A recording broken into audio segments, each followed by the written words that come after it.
I'm showing how to fill the pancake with the ready nut cream. This cream is flavored with rum and raisin, and it tastes slightly sweet. We fold the pancakes into halves, twice, and we put them on the plate. We serve it in the following way.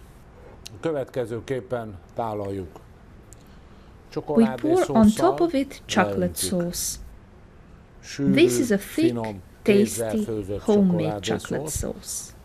Then we spread some sugar powder on top of it. It is advisable to spread the sugar powder through a small sieve because usually it clots together. Now it is ready. When we take it to the table, just before eating, we are pouring a little bit of strong alcohol on it, and then we set fire to the alcohol. Here is how we do it.